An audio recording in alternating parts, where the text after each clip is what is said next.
Good morning. My name is Ingrid Kalangwaire.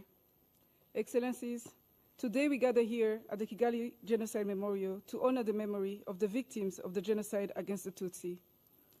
On this day, 30 years ago, over 1 million innocent lives were brutally taken in 100 days, with 250,000 souls finding their final resting place here at this memorial. You're joining millions of other Rwandans who are laying wreaths in countless memorials and graves throughout the country and abroad in remembrance of the lives that we've lost. Excellences, aujourd'hui vous rejoignez des millions d'autres Rwandais à travers le pays et au-delà pour honorer la mémoire de plus d'1 million de victimes du génocide contre les Tutsis, dont 250 000 ont trouvé leur dernière demeure ici, dans ce lieu dédié à leur mémoire. Excellency, in a moment, you will lay down your wreath to honor the victims of the genocide against the Tutsi. I would like to request the military band to guide us in this important moment.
Excellencies, we invite you all to take a step forward towards the wreath and pay respect to the victims of the genocide against the Tutsi.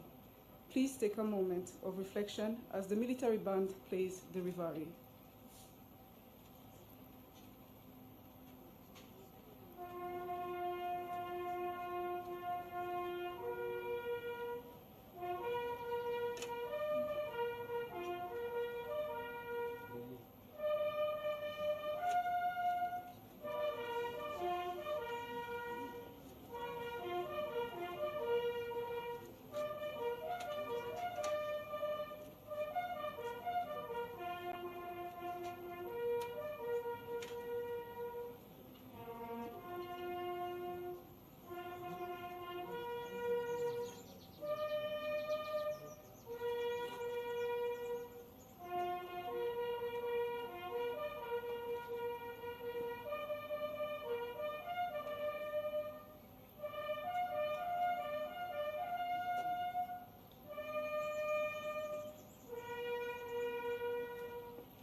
Excellencies, thank you for honoring the innocent lives we've lost. Please proceed to the lighting of the flame of remembrance. Thank you.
Excellency, the President of the Republic of Rwanda and First Lady, this is the moment to light the flame of remembrance, urumuri rw'icyizere.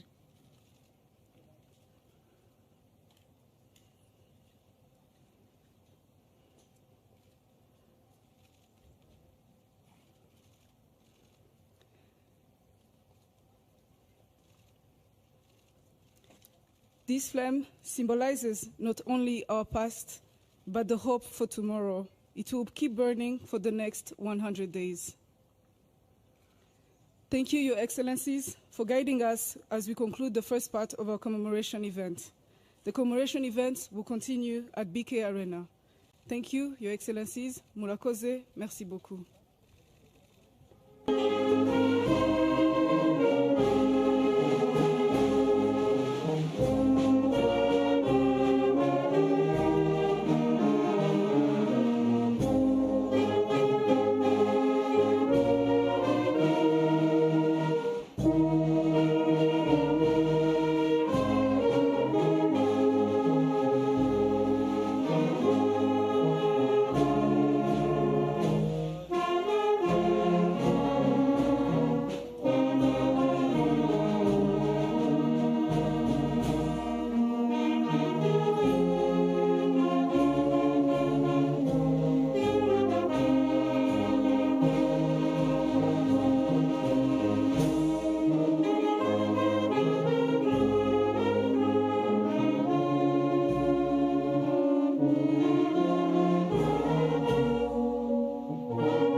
As we welcome our host, His Excellency President Paul Kagame and First Lady Jeannette Kagame, we kindly ask that we all rise for the national anthem and that we remain standing for the moment of silence.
standing for the moment of silence.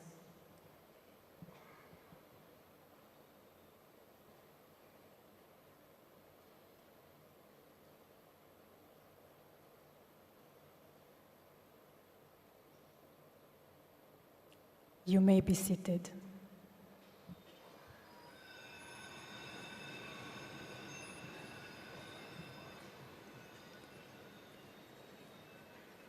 Excellencies, we have live interpretation for you today.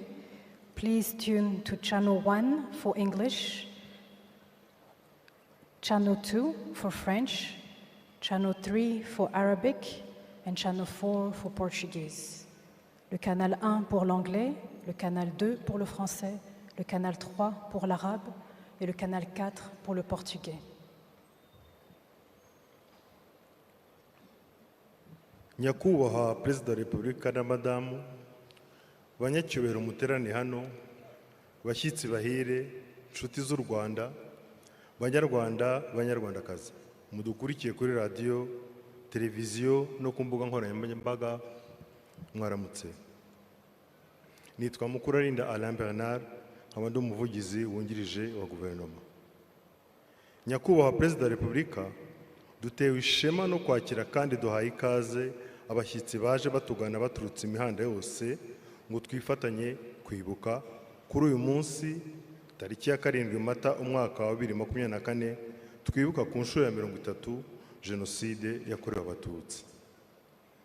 Dufatanyije kandi n'isi yose turibuka ku nshuro ya 30 ko mu kwezi kwa Mata mu mwaka wa 1994 abasaga miliyoni mu gihe kitarenze iminsi 100 batikijwe bazira gusa uko bavutse.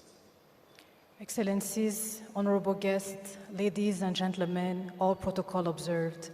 My name is Sandrine Umutoni. I am the Minister of State for Youth and Arts. We are honored to welcome you all, Rwandans and friends of Rwanda, present here at home, across our country and all over the world, on this solemn day of our 30th commemoration, as we remember more than 1 million men, women, and children slain during the 100 days of the genocide against the Tutsi in 1994. We now invite you to turn your attention to the illuminated tree.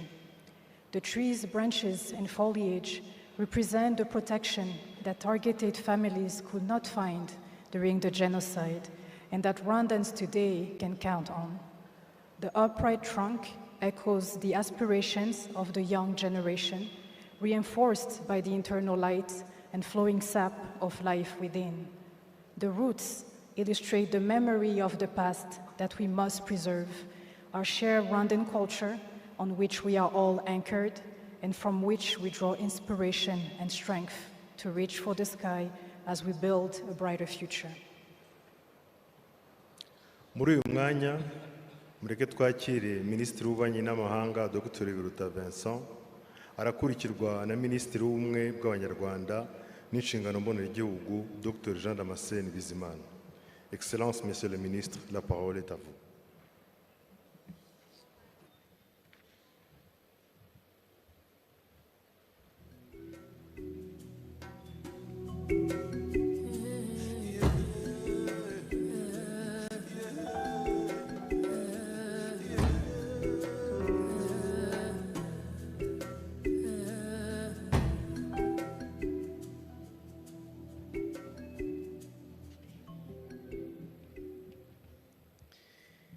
Your Excellency Paul Kagame, President of the Republic of Rwanda, and First Lady Jeannette Kagame, Your Excellencies, Heads of State and Government, Heads of Delegations, Heads of International Organizations, distinguished guests, ladies and gentlemen. I would like to extend a warm welcome to you all to the national ceremony marking the 30th commemoration of the 1994 genocide against the Tutsi. We extend our deepest gratitude for your presence here. Your solidarity in this moment of commemoration honors the memory of those we lost 30 years ago and reaffirms our collective commitment to ensure that such a tragedy doesn't happen again. I would like to recognize the leaders and friends, as well as distinguished guests who are with us in this arena for our Kwibuka 30. Son Excellence, le Président de la République du Congo. His Excellency, the President of the Republic of South Sudan and Chairperson of the East African Community. Son Excellence, le Président de la République centrafricaine. His Excellency, the President of the Republic of South Africa. His Excellency, the Prime Minister of the Federal Democratic Republic of Ethiopia and the First Lady. Son Excellence, le Président de la République de Madagascar et Madame la Première Dame. Son Excellence, le Président de la République islamique de Mauritanie et Président en exercice de l'Union africaine. His Excellency, the President of the Republic of Mauritius and the First Lady. Her Excellency, the President of the United Republic of Tanzania. His Excellency, the President of the State of Israel. His Excellency, the President of the Czech Republic. The Right Honorable Prime Minister of the Kingdom of Lesotho. His Excellency, the former President of the United States of America, Mr. Bill Clinton. Son Excellence, Madame la Première Dame de la République de Guinée. Son Excellence, Madame la Vice-Présidente de la République du Bénin. Her Excellency, the Vice President of the Republic of Uganda. Her Excellency, the Vice President of the Republic of Zambia. His Excellency, the Deputy President of the Republic of Kenya. His Excellency, the Vice President of the Republic of the Gambia. Her Excellency, the Speaker of the Assembly of the Republic of Mozambique. The Honorable Speaker of the House of Commons of Canada. Son Excellence, Madame la Première Ministre, excusez-moi, de la République togolaise. Son Excellence, Monsieur le Chef du gouvernement du Royaume du Maroc. Son Excellence, Monsieur le Premier ministre de la République gabonaise. His Excellency, the former President of the Federal Republic of Nigeria, Dr. Olusegun Obasanjo. His Excellency, the former President of the Republic of South Africa, Mr. Thabo Mbeki. His Excellency, the former President of the Federal Republic of Germany, Dr. Horst Köhler. Son Excellence, l'ancien Président de la République française, Monsieur Nicolas Sarkozy. His Excellency, the former Prime Minister of the Federal Democratic Republic of Ethiopia, Mr. Haile Mariam Desalegn. Son Excellence, Monsieur le Président du Conseil européen. Son Excellence, Monsieur le Président de la Commission de l'Union africaine. The President of the African Development Bank. The Secretary General of the Commonwealth. Madame la Secrétaire Générale de la Francophonie. The Secretary General of the East African Community, the Director General of UNESCO. I would also like to recognize the countries that sent ministerial delegations as well as high-level representatives. Those are Algeria, Angola, Belgium, the Bahamas, Botswana, Canada, Chad, China, Comoros, Côte d'Ivoire, Denmark, Djibouti, Egypt, Equatorial Guinea, Eswatini, France, Guinea, India, the Republic of Korea, Mali, Malawi, the Netherlands, Qatar, Sao Tome and Principe, Serbia, Somalia, Sudan, Sweden, Turkey, the United Arab Emirates, and the United Kingdom. Thank you for standing with Rwanda today, for remembering with us, and for your continued support as we take this journey forward. Murakoze, je vous remercie. Thank you.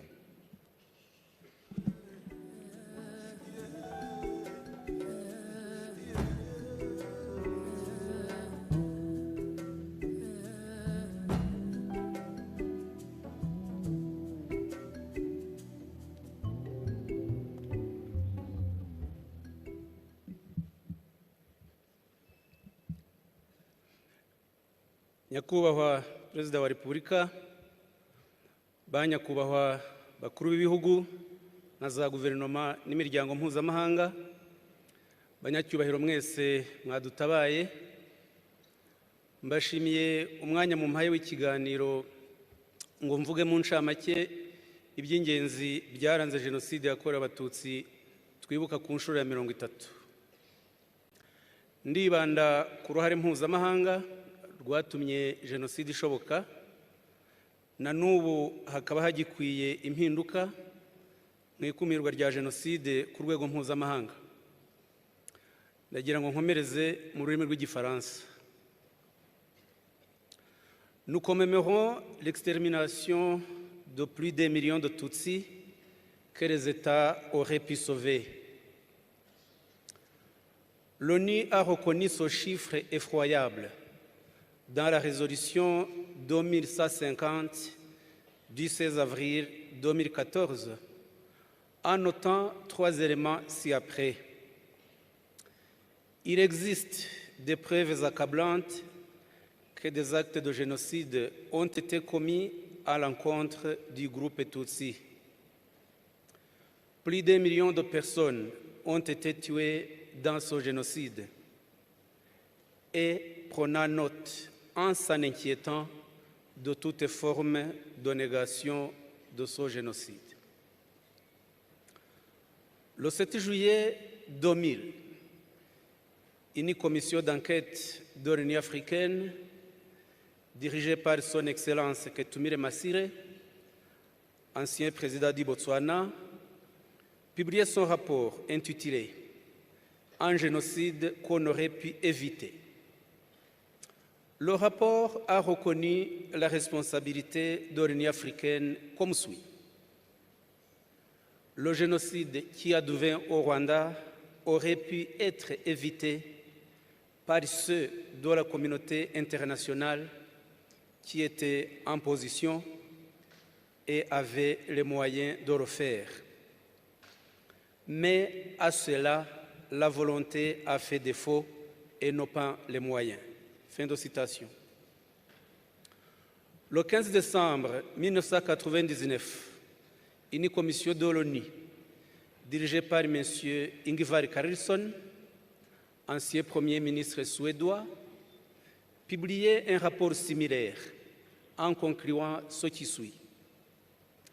C'est sur le système des Nations Unies tout entier que retombe la responsabilité de n'avoir su ni prévenir ni mettre fin au génocide au Rwanda. En effet, Excellence, avant le génocide commis contre les Tutsis en 1994, l'ONU et ses États membres avaient toutes les informations nécessaires pour agir à temps. Le 11 août 1993, la Commission des Nations Unies pour les droits de l'homme publia une enquête concluant, je cite, « La population Tutsi est la cible de massacres à grande échelle menés par les forces armées rwandaises, les autorités administratives et les milices. Les victimes Tutsi, dans l'écrasante majorité, sont désignées comme cibles uniquement à cause de leur appartenance ethnique. Cette théorie pose clairement la question du génocide. Nous étions 8 mois avant le génocide proprement dit. Le 18 mai 1994, une délégation du gouvernement génocidaire rwandais, composée du ministre des Affaires étrangères, Jérôme Bicamumpaka, et du leader du parti extrémiste CDR, Jean Bosco Barayagwiza, siégea au Conseil de sécurité. Il y prit part au débat, falsifia les faits, inversant les responsabilités en accusant le Front patriotique rwandais de commettre soi-disant un génocide sur les Hutus. La conséquence sera que, dans la résolution 918, votée le même jour, l'emploi du terme génocide fut décliné. On attendra le 8 juin 1994 pour que l'ONU l'utilise de façon timide, parlant d'actes de génocide. Entre-temps, le Zaïre, l'actuelle République démocratique du Congo, permettait au gouvernement génocidaire de s'équiper en armes achetées via différents États et trafiquants. Le 22 juin 1994, les Nations Unies, sur les pressions de la France, autorisèrent l'opération turquoise qui aida les génocidaires à s'installer au Zaïre. En juillet 1994, les génocidaires furent vaincus par le Front patriotique rwandais. Le 30 octobre 1994, ils formèrent toutefois un gouvernement en exil, dirigé par le président et le premier ministre ayant conduit le génocide. Un état-major commandé par le général Augustin Bizimungu, chef d'état-major des forces génocidaires, fut également installé. Le ministre de la Défense sera le colonel Athanase Gasake, qui dirigea avant et pendant le génocide le programme appelé Défense civile, qui distribuait des armes aux miliciens. Son adjoint fut le colonel Wagosora, cerveau du génocide. Le 3 avril 1995, ils ont créé un parti politique, Rassemblement pour le retour de la démocratie au Rwanda, RDR en sigle, ayant l'idéologie ethniste et négationniste affichée. Bref, l'administration génocidaire s'est reconstituée au Zaïre. Les FDLR, actives de nos jours en République démocratique du Congo, sont nés de ce système. Cependant, nombre de résolutions internationales exigeant leur dissolution et leur traduction en justice ont été prises sans résultat. Un seul exemple, la résolution 2150 du Conseil de sécurité, votée le 16 avril 2014, demande aux États 3 obligations suivantes. Premièrement, tirer les leçons du génocide perpétré en 1994 contre les Tutsis. Deuxièmement, enquêter sur les faits, arrêter, poursuivre ou extrader tous les fugitifs accusés de ce génocide qui résident sur le territoire, y compris les dirigeants des FDLR. Troisièmement, le Conseil de sécurité condamne sans réserve la négation de ce génocide. Le 10 janvier 2005, lors de ce 23e sommet des chefs d'État tenu à Libreville, au Gabon, l'Union africaine a voté une résolution identique sur les FDLR. Le 4 mai 2008 et le 8 décembre 2010, l'Union européenne a adopté des résolutions similaires qui, de nos jours, restent inappliquées. L'Allemagne a posé un acte important en arrêtant, jugeant et condamnant en 2015 2 responsables politiques des FDLR, Ignace Murwanashyaka et Strato Musoni. Ce dernier a été rapatrié au Rwanda en 2022, à la fin de sa peine, et il vit tranquillement dans son pays natal, le Rwanda. Murwanashyaka est mort, lui, en Allemagne, en prison, en 2019. La Belgique a envoyé au Rwanda, en 2018, le major Bernard Ntuyahaga, après la fin de sa peine de 20 ans pour génocide. Il avait été reconnu coupable d'assassinat de 10 casques bleus belges au Rwanda en 1994. Les États qui hésitent a renvoyé au Rwanda des condamnés ou des suspects du génocide devrait apprendre de ces illustrations. À ce sujet, comment les Rwandais comprendront-ils le fait que la dépouille du colonel Aloys Simba, condamné pour génocide par le tribunal pénal international pour le Rwanda à 25 ans de prison, ait été transférée secrètement aux États-Unis d'Amérique le 30 juillet 2023. Comment accueille-t-il que des éléments des FDLR qui ont assassiné 8 touristes occidentaux dans le parc d'Orguindi en Ouganda le 1er mars 1999, appréhendés ensuite par la justice rwandaise et remis aux États-Unis, et après, ils ont été envoyés habiter librement en Australie sans procès. En novembre 1994, lors des débats à l'ONU sur la création du tribunal pénal international pour le Rwanda, l'ambassadeur Karel Kovanda, représentant la République tchèque au Conseil de sécurité, avait souligné la priorité urgente d'envoyer une force à cette époque-là pour neutraliser les génocidaires et les rapatrier au Rwanda. Il n'a pas été écouté. 30 ans après, les crimes des FDLR sont d'actualité. On assiste aujourd'hui à une indifférence internationale semblable à celle prévalant au Rwanda entre 1990 et 1994. Cherche-t-on un autre million de morts pour agir?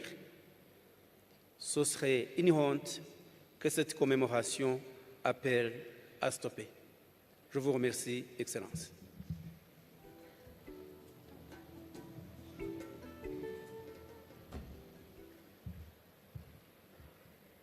Monsieur le ministre, merci pour ces quelques mots qui relatent les étapes de notre histoire. And now, Excellencies, distinguished guests, we will hear the first of 3 musical interludes of songs originally created for past commemoration ceremonies. Today, those will be performed by a new generation of artists as a symbol of intergenerational transmission for the preservation of memory. I would now like to invite Kenny Mirasano and Christian Hukuru to perform a medley of the songs Ibuka, originally sung by Suzanne Nyiranyamibwa, and Never Again, sung by Masamba Inori.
icyo tuzi neza nuko tudatinya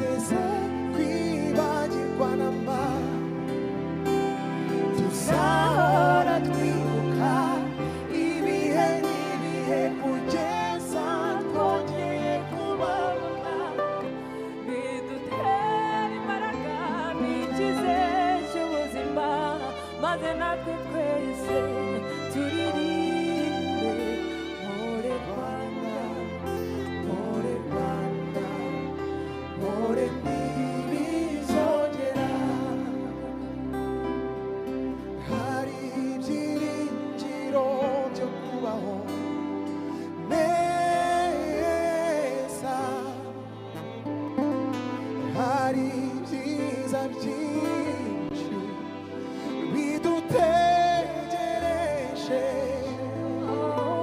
Rwanda wibarutse ababonye mugongo waduhetse hora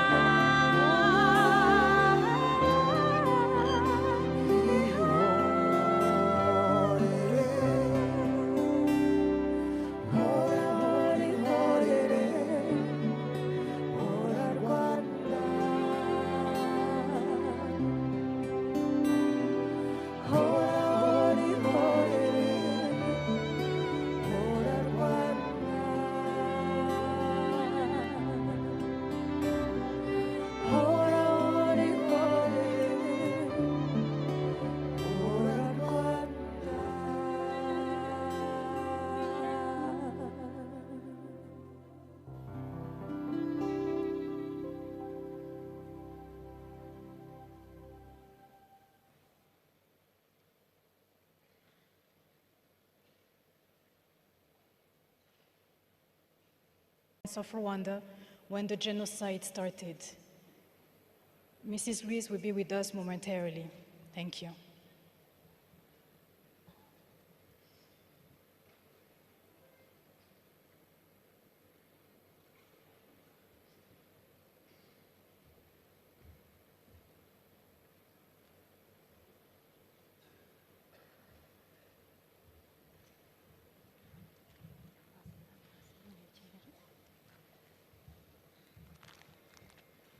Murakoze.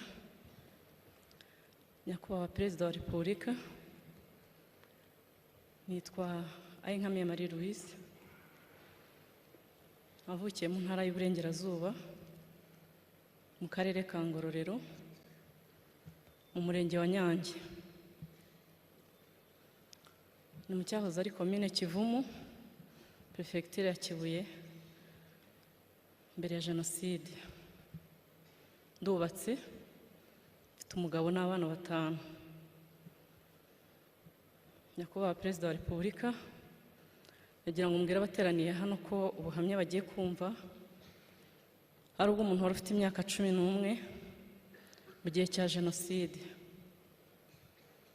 Nari mutoya ariko mfite byinshi nabonye, hari n'ibyo nagiye nsobanukirwa uko nagendaga nkura.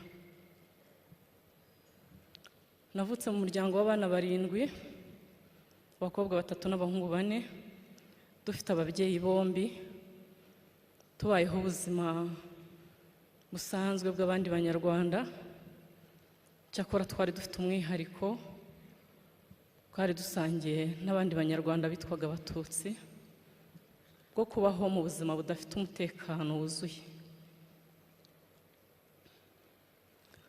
Mama wanjye yavukaga muri komine Kibirira, aho mu kwezi kwa 10 hagati y'itariki 11 na 15 1990 muri komine Kibirira hishwe Abatutsi barenga 350. Ubwo ni muri muryango wa mama wanjye wose washize.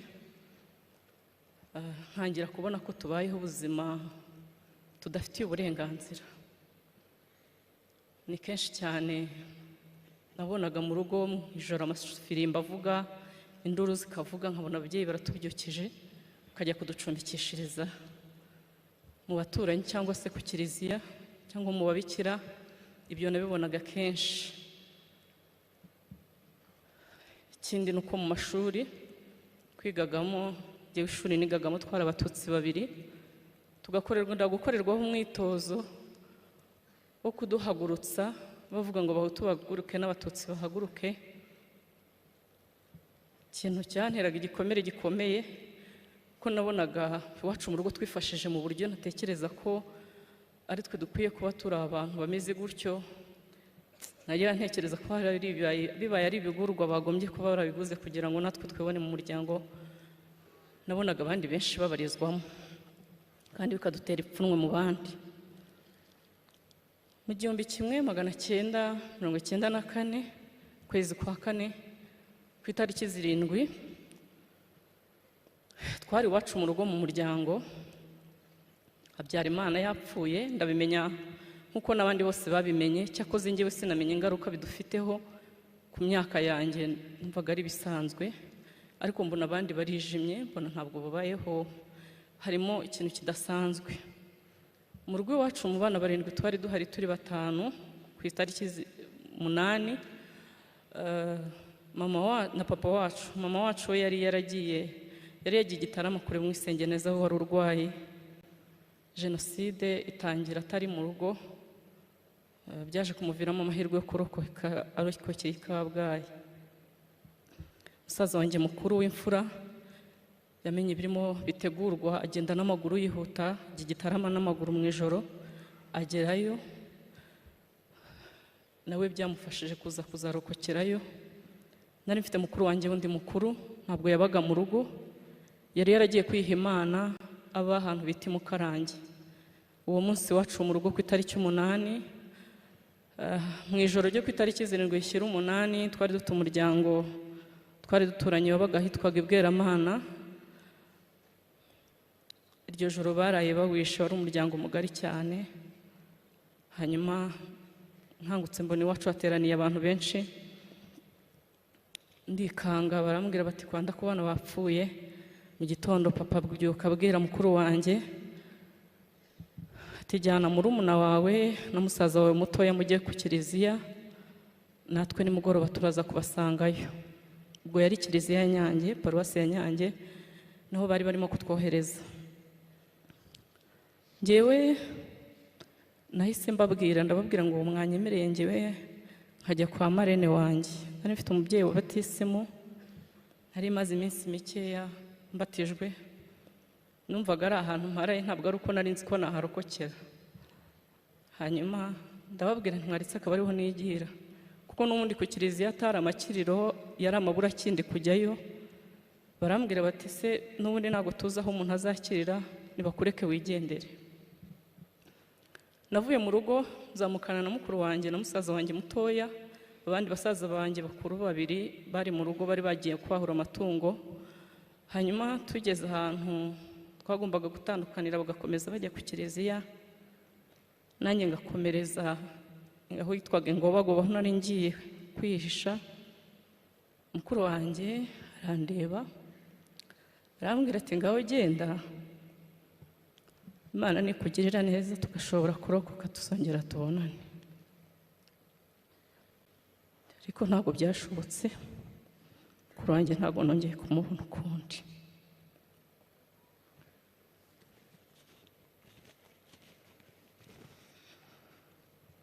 Yakomereje ku kiliziya na musaza wanjye mutoya, njyewe nkomereza mu muryango nari ngiyemo. Mbere yuko nkomeza ubuzima nabayemo aho nari ngiye, kamvuge gatoya urugendo rw'abarigiye ku kiliziya. Nubwo ntarindi ariko aho narindi makuru nayanamenyaga, ndetse na nyuma dukomeza gukurikirana kugira ngo turebe ko hari umuntu yaba yararokoye. Nubwo bitadukundiraga, kenshi twumvaga amakuru mabi y'urupfu bapfuye. Nashoboye kumenya ko bageze ku kiliziya nimugoroba. Ku munsi ukurikiye mukuru wanjye bari bashonje, ajyana agasaza kanjye gatoya bajya mu babikira. Twari tuziranye kuko umuryango wabo niwo mukuru wanjye yaragiye kwihama Imana, bagenda nk'abagiye gusaba ibyo kurya. Hanyuma mukuru wanjye arujya urwara, agasaza kanjye ngo katamukurikira bavayo. Agasaza kanjye kaje kurokoka, ayo ni amakuru yo yambwiye nyine uko byagenze kugira ngo asigare ku babikira. Mukuru wanjye yasubiye ku kiliziya, ubwo yari arimo na papa wanjye na basaza banjye 2. Papa yagerageje kubashyira mu miryango ngo babahishe, ariko ntibyakunda, bahita babazana ku kiliziya nabo, aho umugambi wo kubicira wari uteganyirijwe. Hanyuma babaye mu kiliziya, bagerageza kwirwanaho uko bashoboye, ntibyakunda, kubera ko ku itariki 16 z'ukwezi kwa 4 nibwo Padiri Seromba wari uyoboye kiliziya ya Nyange yatanze uburenganzira bwo gusenya kiliziya yose, kugira ngo bizere neza ko abatutsi bose bari bahungiyemo barangiye kwicwa. Kiliziya barayihiritse, ubuzima bw'abacu bose burangirira aho ngaho.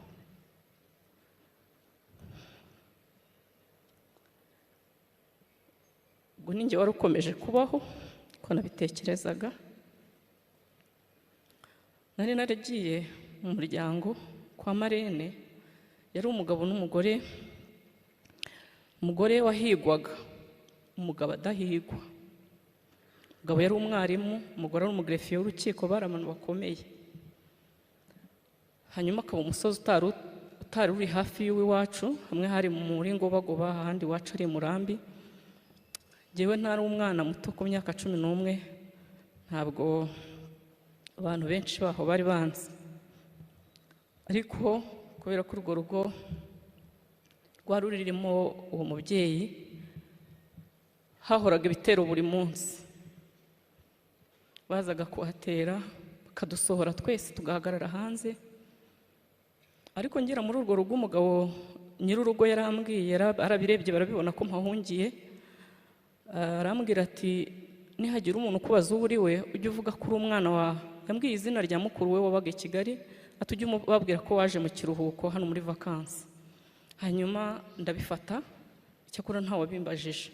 Baradusohoraga tugahagarara hanze ku mugaragaro, nkabona ibitero byinshi, bafite amacumu n'imihoro, intwaro zose bakoreshaga. Umutima ukansimbuka, bakaduhagarika hanze twese, ariko nareba amasura nkabona ntawe nzi.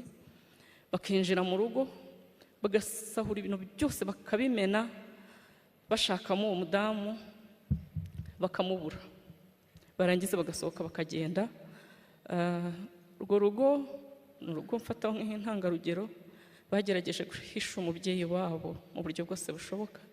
Iyo bamenyaga ko ibitero biri buze, bararaga ijoro ryose bamugenza, bakamubitsa ahantu. Hanyuma bwacya byagenda bakongera bakamugarura. Yaba ari mu rugo bakirirwa mu rugo aho ngaho bose, abasore n'inkumi bagumaga aho mu rugo, nta kindi cyabaga muri urwo rugo. Ubwo buzima twabubayemo. Hanyuma igihe kimwe barambwira bati ejo hazaza ibitero by'iwanyu, by'umugabo bita Ndunguse nawe wayoboraga ibitero by'iwacu. Baravuga bati nawe uyu munsi barakubona. Bampa umwana twari mu kigero kimwe, ambyutsa nijoro nka 10:00, bamubwira ahantu anjyana. Twagenze urugendo nk'urw'amasaha 2 n'amaguru. Hanyuma tugeze mu nzira, batangiye gucya, duhura n'uwo mubyeyi nari ngiyeho. Dusanga umubyeyi yikoreye amaboko, ati abana banjye nanjye bamaze kubica, ntaho mbajyana. Turakata dusubira inyuma, turongera dukora urugendo rusubira mu rugo. Nageze mu rugo mbisikana n'ibitero bivuye gusaka mu rugo bisohoka, nanjye nigerera mu yandi marembo. Ibyo bitero by'uwo munsi mbikira gutyo. Ubwo buzima tubamo tumaramo amezi agera kuri 2, kwa 4 kwa 5. Mu kwezi kwa 6 ntekereza ko aribwo twatangiye kumva bavuga ngo abantu bahunze inkotanyi, bati mugomba guhunga. Twatinze kuva mu rugo kuko umubyeyi twari tukiri kumwe yarakiriho. Twibaza aho tuzanyura, ariko kugumamo nabyo biba ikibazo kuko interahamwe zasubiraga inyuma zigenda zijya mu ngo zica abantu. Ndetse n'amagambo atangiye gukwira bati uyu muryango twarababwiye gukorana n'inkotanyi, umurambo w'umugore twarawubuze, banze no guhunga bakorana n'inkotanyi. Hanyuma nyir'urugo aratubwira ati mugende, baduha ibintu dushobora kwitwaza. Njyewe bampa ikirago gishobora kuntwikira imbere n'inyuma. Hanyuma dukomeza urugendo rwo guhunga nk'abandi. Ariko ababyeyi b'urwo rugo ntabwo baje. Umugabo n'umugore baje ku munsi ukurikiyeho. Bageze ahantu bita ku Rufungo, bahasanga bariyeri. Umugabo n'umugore barabica.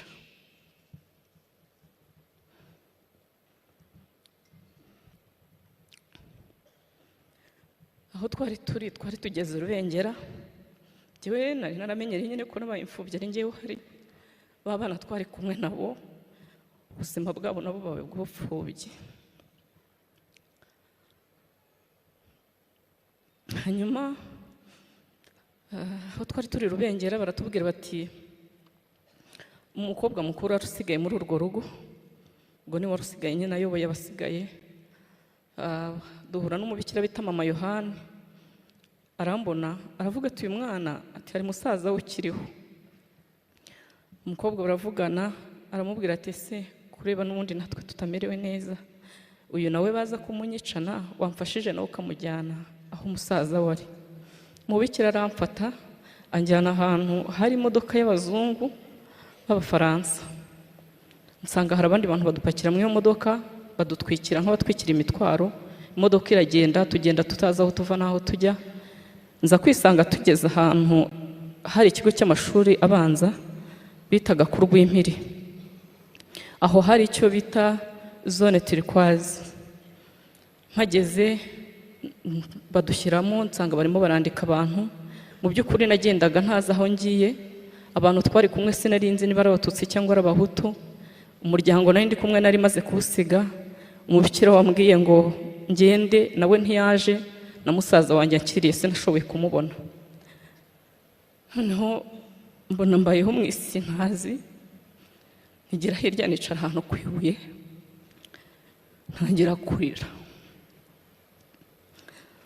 Umubyeyi umwanyuraho arambaza ati ese kuri kurira? Ndamubwira nti ese ubu ndaba hehe? Arambwira ati hangana, aho abandi bari bube nawe niho uri bube. Hanyuma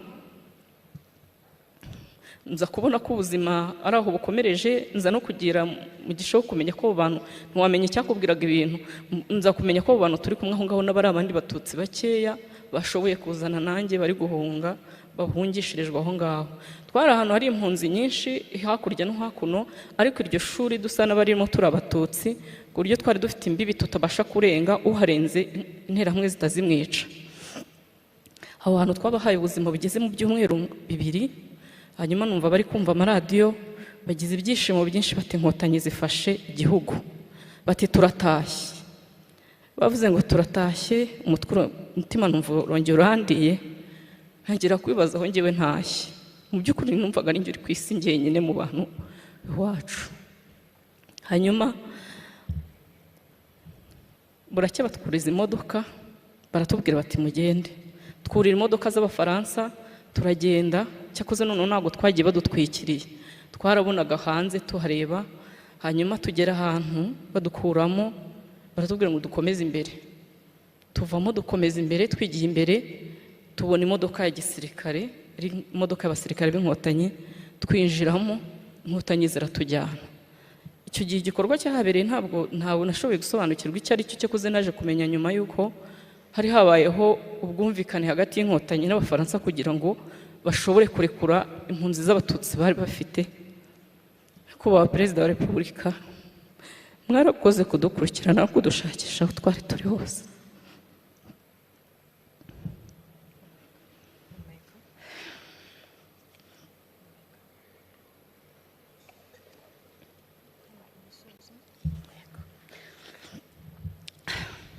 Inkotanyi zatugejeje Nyabisindu, Gitarama, dusa n'abatangiye ubuzima, aho mpamenyera amakuru y'uko mama wanjye yarokotse, nza no kumubona. Munezero numva uragarutse, dutangira ubuzima bwo kwiyubaka. Umusaza wanjye muto yaje kurokoka, umusaza wanjye mukuru yaragiye mu gisirikare, nza kumubona nyuma. Dutangira ubuzima bwo kwiyubaka mu bikomere byinshi by'ubupfubyi n'ubupfakazi. Hanyuma ariko ubuzima buremera, leta y'ubumwe bw'Abanyarwanda iduha ibyangombwa nkenerwa kugira ngo ubuzima bukomeze. Tugisubira mu mashuri turiga, turarangiza. Mfite amashuri kugera ku cyiciro cya 3 cya kaminuza, icyo nize niyishyurira, numva ubuzima bwaragarutse. Nyakubahwa Perezida wa Repubulika, imyaka 30 irashize muhagaritse jenoside. Kuri twebwe imyaka 30 irashize twongeye kubona ubuzima. Uyu munsi wa none umwana wanjye mukuru afite imyaka 11. Ni imyaka ingana nk'iyo nari mfite mu gihe cya jenoside. Ahubwo kubera kuvukira kuri leta zitandukanye, uyu mwana wanjye ni muzima, ni umunyarwanda muzima, niko ajya atahavuga ngo umunyarwanda muzima ukunda igihugu n'abagituye. Yubatse neza, afite ubuzima bwiza butandukanye n'ubwo nabayemo. Turabashimira umurongo mwiza mwaduhaye wo kubaho nk'Abanyarwanda, kandi uyu mwanya nsoza ubuhamya bwanjye ndabizeza ko twebwe nk'Abanyarwanda, by'umwihariko abarokotse jenoside, turimo turubaka igihugu dufite imbaraga nyinshi umwete mwinshi wo kurinda ibyagezweho kandi tuzabigeraho. Murakoze, dukomeze kwibuka twiyubaka.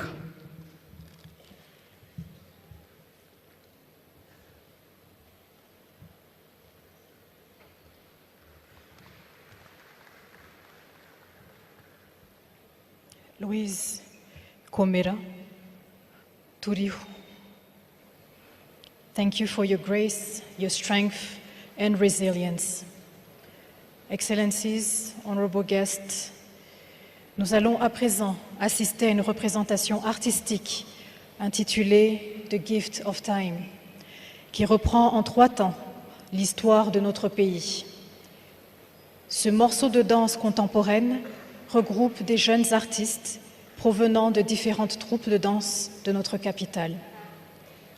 Sous la direction de M. Wesley Ruzibiza et avec la collaboration de Dida Nibagwire, Hervé Twahirwa, Samuel Kamanzi, Cédric Mizero et Sissi Ouera, nous allons assister à un morceau qui raconte la période sombre qui a mené au génocide perpétré contre les Tutsis, la reconstruction sociale et humaine qui s'est ensuivie, et enfin notre vision d'un futur plus serein où les générations à venir pourront s'accomplir sans entrave.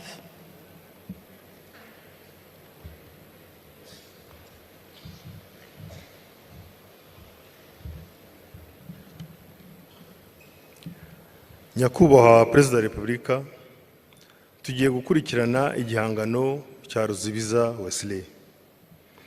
Afatanyije n'urubyiruko baratwereka mu bice bitatu ibyaranze amateka ya Jenoside. Imvugo zihembera inzangano zikanatesha abantu ubumuntu, zatugejeje mu bihe by'amage n'icuraburindi bya Jenoside.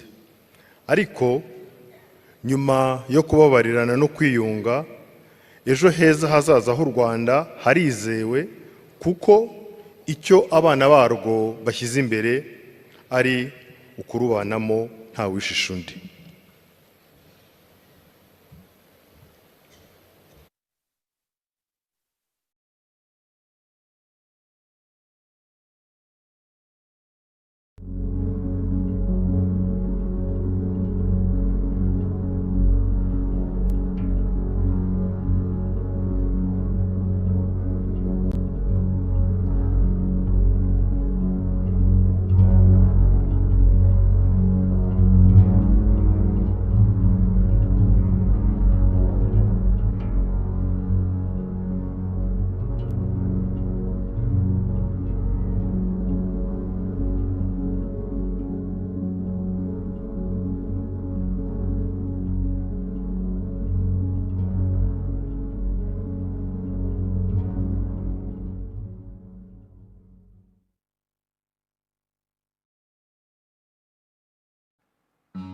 Twaje hano twese, twaje twisize icyezamutima, uhora wererwa na gihanga.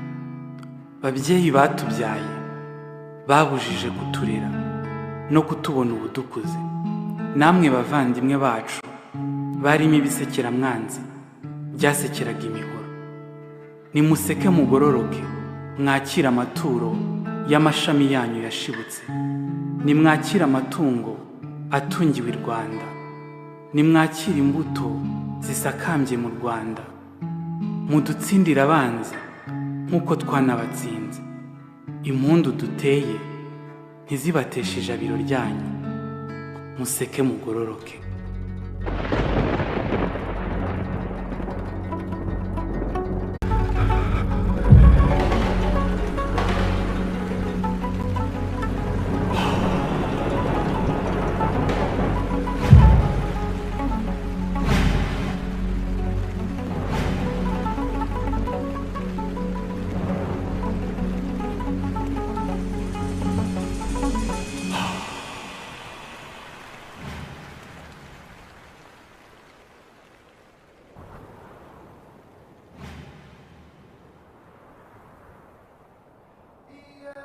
Iminsi ijana yari hafi kuzura, ijuru ryataga amarira, ubutaka butakamba ububabare.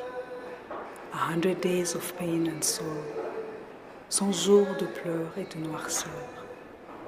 Nuko twiga kongera guhaguruka,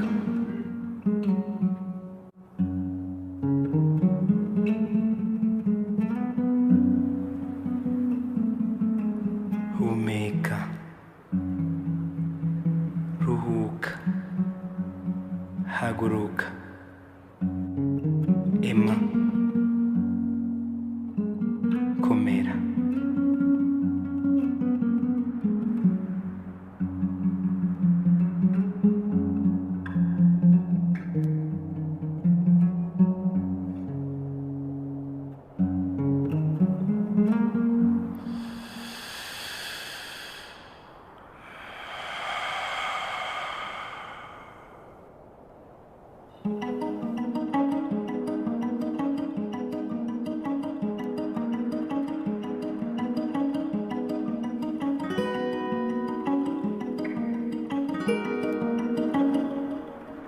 Gahoro gahoro tugerageza gutera imbere no gufatanya n'abandi, kongera kubaka no kurinda icyahuzaga imbaga rusange.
ntituzatatira igihango dufitanye kivi cyanyu tuzacyusa.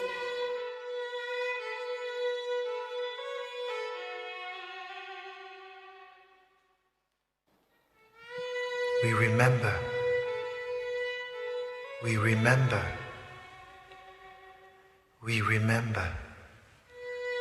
Nous nous souvenons. Nous nous souvenons. Nous nous souvenons. Turibuka.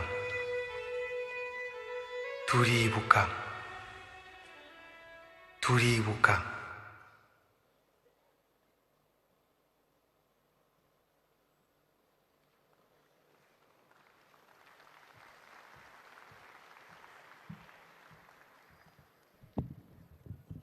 Abahanzi barakoze.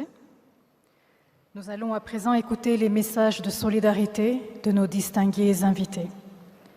Excellence, Monsieur Moussa Faki Mahamat, président de la Commission de l'Union africaine, nous vous invitons à prononcer votre allocution de circonstance.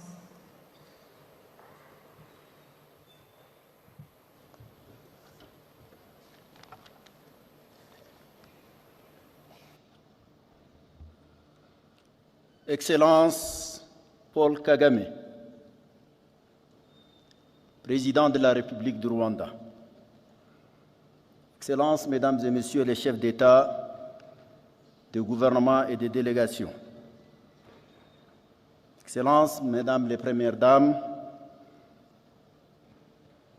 Excellences, Messieurs les chefs des organisations internationales et régionales, distingués invités, chers frères et sœurs rwandais, Mesdames, Messieurs.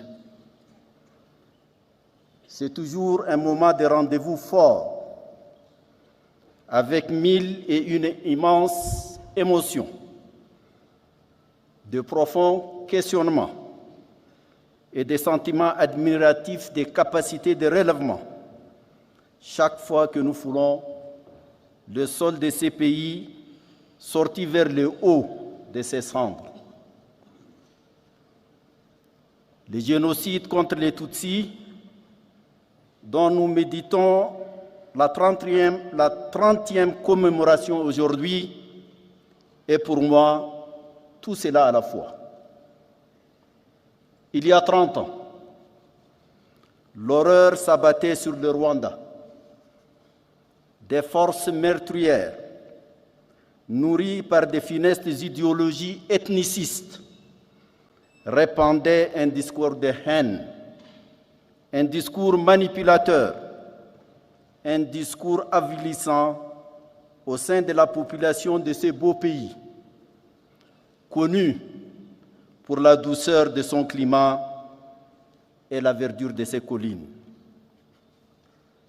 Comme résultat, dans l'intervalle de 3 mois, plus d'1 million de Tutsis avaient été décimés dans d'abominables conditions de souffrance et d'inhumanité.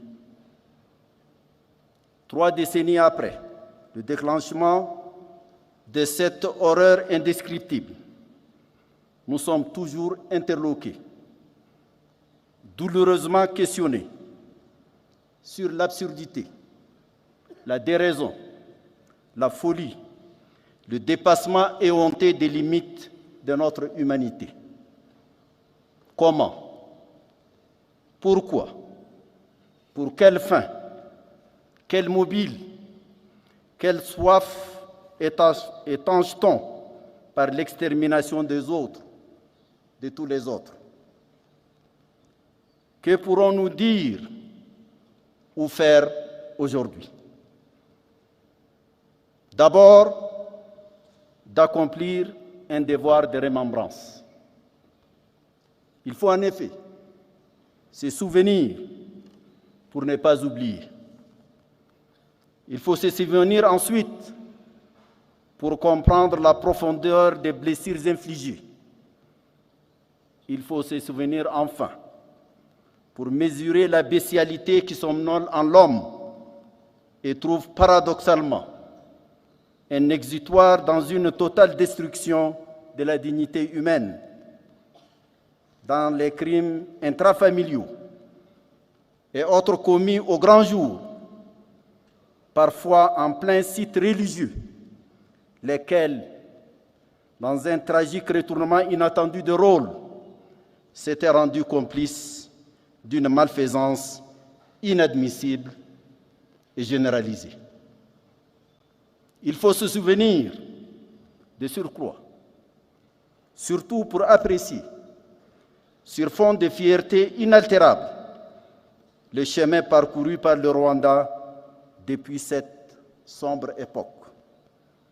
Comment, de ces grands malheurs qui semblaient avoir irréversiblement anéanti la nation rwandaise, s'est édifiée une nouvelle réalité nationale égalitaire, forte, structurée, en constant progrès dans son dessein d'unité et de prospérité collective. Visitons en un mot le chemin.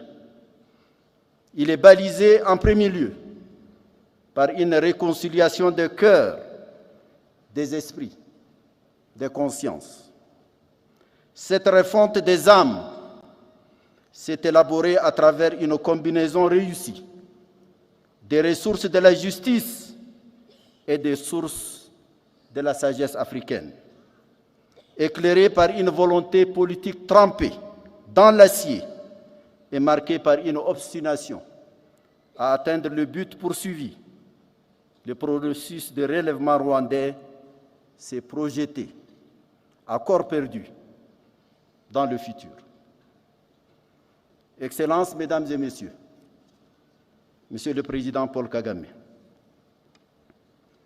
dans un environnement africain et international profondément conflictuel, se nourrissant de discriminations tribales, raciales, religieuses, culturelles, économiques, voire civilisationnelles, le Rwanda, en toute humilité, offre un modèle dont la résonance positive transcende les frontières de l'Afrique et s'inscrit dans une typologie universaliste.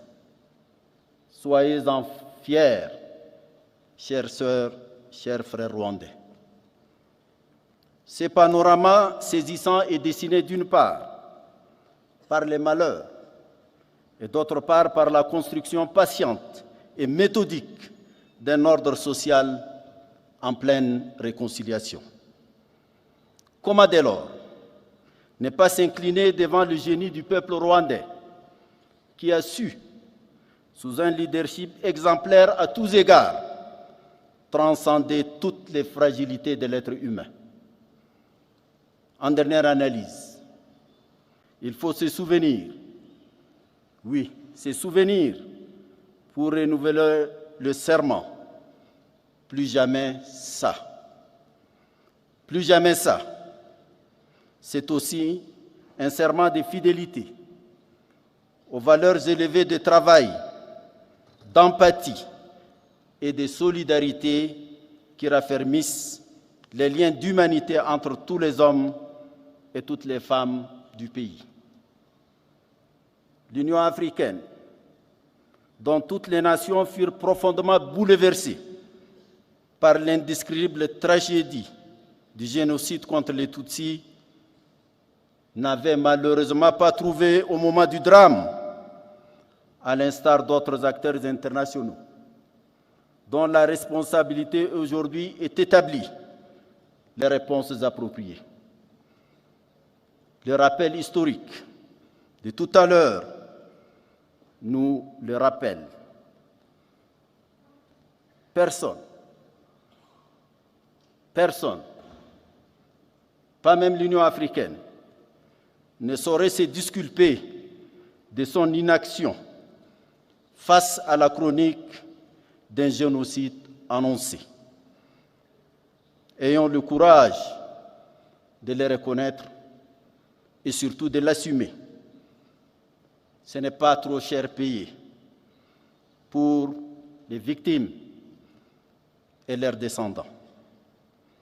L'Afrique, pourtant, rejette avec une totale aversion l'idéologie criminelle et abjecte du génocide dans ses composantes faussement justifiées ou nourries par la haine, l'ethnicité, le suprématisme, l'exclusion de toutes les formes de négation de l'autre. Aussi, puis-je annoncer dans cet esprit ma décision de nommer à l'occasion de cette 30e commémoration un envoyé spécial pour notre action multiforme contre le génocide en la personne de M. Adama Dieng, qui a longtemps travaillé au tribunal pénal d'Arusha sur le génocide contre les Tutsis et ailleurs aux Nations Unies sur les mêmes problématiques. Excellences, Mesdames et Messieurs, la 30e commémoration du génocide contre les Tutsis résonne tel un hymne chanté en chœur endeuillé à la gloire du dépassement de soi pour monter plus haut, encore plus haut que les sommets des 1000 collines caractéristiques de ce pays, plus haut que cet arbre florissant, toujours plus sur l'échelle des valeurs humanistes créatrices de concorde, de prospérité inclusive et de bonheur collectif partagé. Que les vivants demeurent fidèles à ces serments. Que les morts, vivant dans nos consciences, reposent dans la paix éternelle. Je vous remercie de votre bienveillante attention.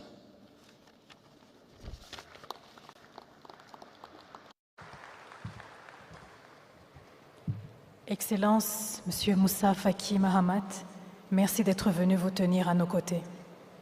À présent, j'aimerais inviter Son Excellence Monsieur Charles Michel, président du Conseil européen, pour livrer son allocution de circonstance. La parole est à vous, Excellence.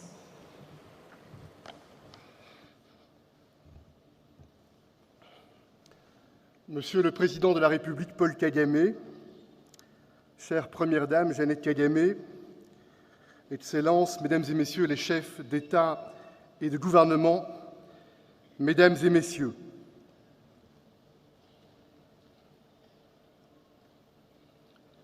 le silence,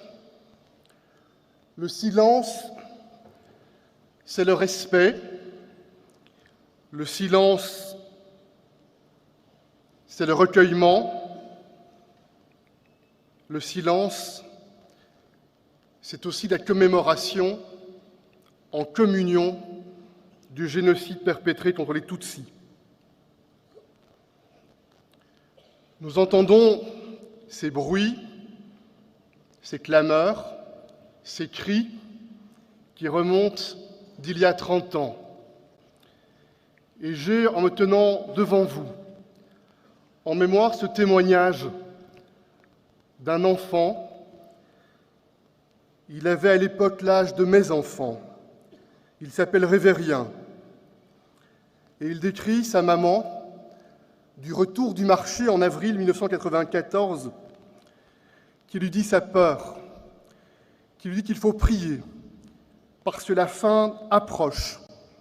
La veille, des voisins sont venus, ont volé leurs biens, ont volé leur bétail, ont menacé. Quelques heures auparavant, des cris ont retenti. De l'autre côté de la colline, le bruit du sifflet qui annonçait les premiers massacres. Les cris, les hurlements, ce sont les cris de haine des tueurs.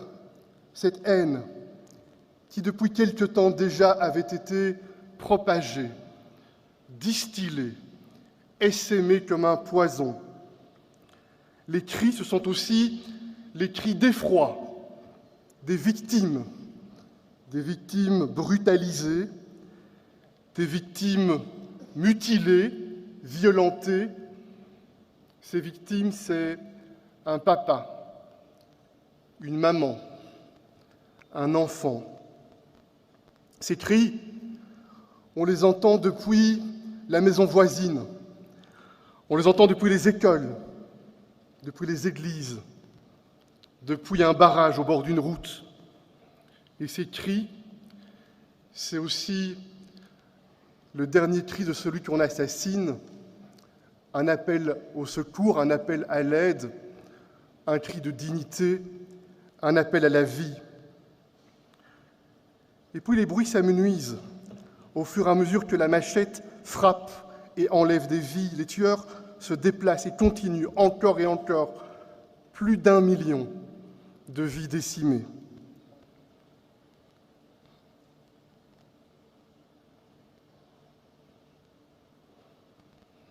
Le silence de ceux qui ne veulent pas voir, le silence de ceux qui ne veulent pas entendre, ni la haine propagée, cette haine qui a aiguisé les armes, qui ne veulent pas voir non plus les massacres à grande échelle qui ont commencé. La communauté internationale, immobile, dans une forme de complicité lâche, ferme les yeux. Et je me tiens aujourd'hui devant vous avec humilité. Je suis belge, je suis européen, nous sommes 30 ans plus tard, et je sais ce que mon continent, l'Europe, doit au vôtre, le continent africain. Je connais l'histoire, avec ses racines, avec ses grandeurs. Je connais aussi l'histoire avec ses hontes. Je connais les décomptes, je connais les responsabilités. Et c'est dans cet esprit que le gouvernement belge, en 2000, a demandé le pardon. Le devoir de mémoire, c'est avant tout une exigence. C'est l'exigence de se souvenir, c'est l'exigence de ne pas oublier, c'est l'exigence d'apprendre des erreurs pour tenter d'ouvrir un monde empreint davantage de lumière. Le continent européen, au siècle passé, a aussi été meurtri, non seulement par 2 guerres d'envergure mondiale qui ont fait couler le sang sur cette terre, mais également par la Shoah, cette extermination industrielle et systématique du peuple juif. Et puis le continent européen a choisi de miser sur la justice, sur le pardon, sur la réconciliation, pour tenter de bâtir un projet positif, tourné vers l'avenir. À l'instar du Rwanda, le peuple qui a choisi la justice, le pardon, la réconciliation, pour se tourner vers l'éducation, vers la santé, vers l'infrastructure, vers les technologies, un parcours de développement, un parcours de résilience. Mesdames et messieurs, je me tiens devant vous. Nous sommes 30 ans plus tard, nous sommes en 2024, dans un monde bousculé, en désordre, chaotique. Un monde qui fait face à des chocs qui sont les chocs de notre génération. Un conflit avec la nature qui met la communauté humaine au défi. Des révolutions technologiques qui ébranlent nos certitudes et nos repères, l'intelligence artificielle, les ordinateurs quantiques. Et puis, cette évolution vers la remise en question unilatérale d'un monde fondé sur des règles, et c'est le paradoxe de notre époque.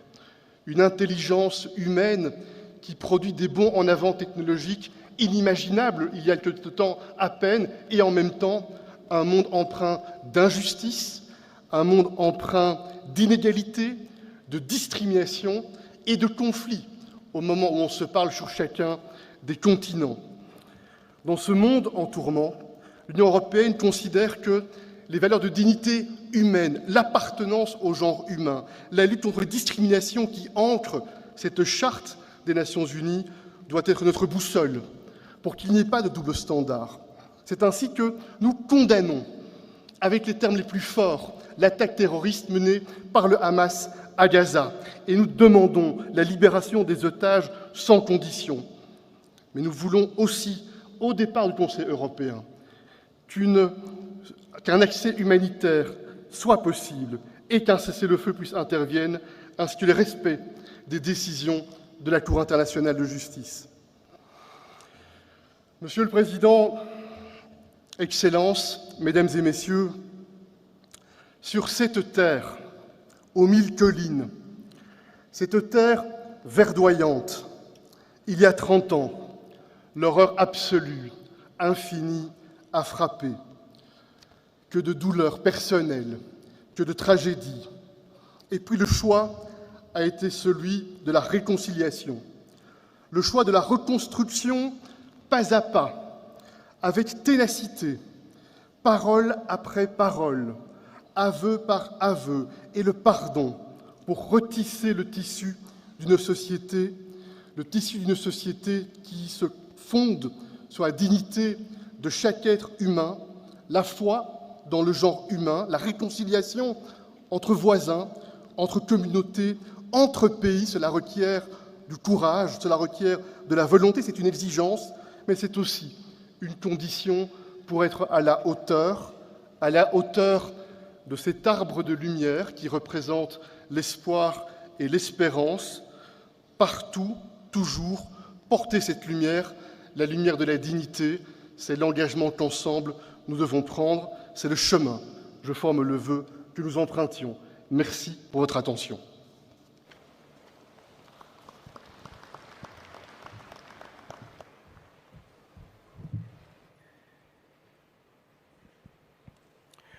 Abashyitsi bacu bakoze kwifatanya natwe kwibuka, kudufata mu mugongo no kutugezaho ubutumwa batugejejeho butwubaka kandi buduha icyizere. Muri uyu mwanya reka twakire abahanzi Neri Ngabo na Aline Sano mu ndirimbo Mbatuye imitima tugutuye.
Kandi tujya imbere.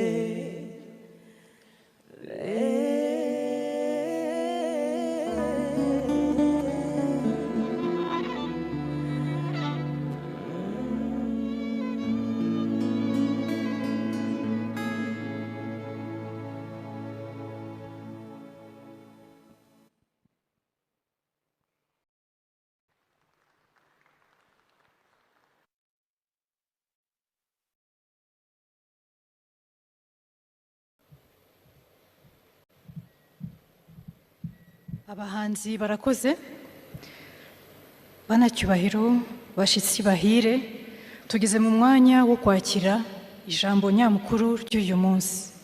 Your Excellency, President Paul Kagame, we now invite you to deliver your keynote message.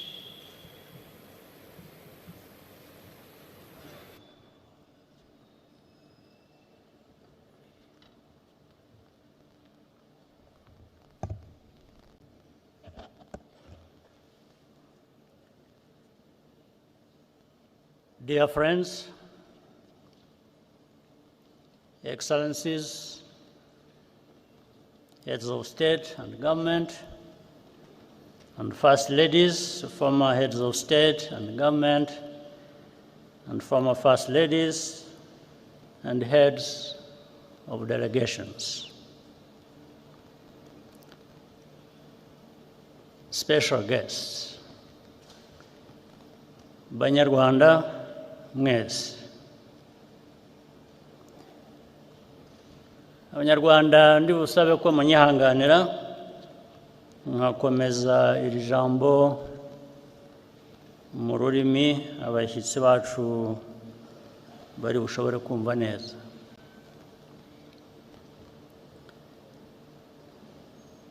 Today,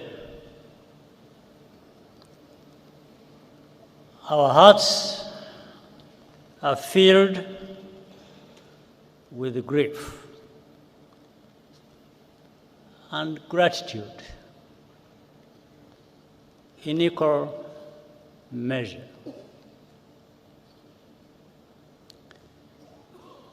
We remember our dead and are also grateful for what Rwanda has become.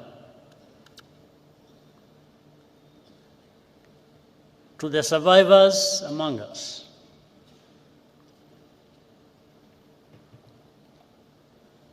we are in your debt.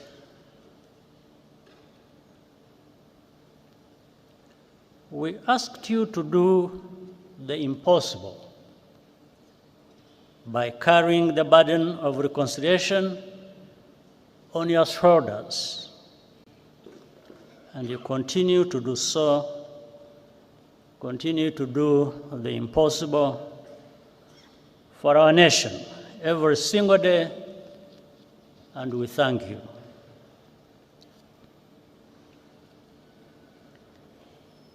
As the years pass, the descendants of survivors increasingly struggle with the quiet loneliness of longing for relatives they never met or never even got the chance to be born.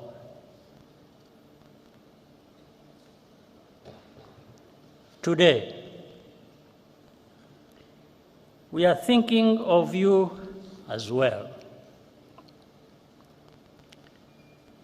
Our tears flow inward, but we carry on as a family.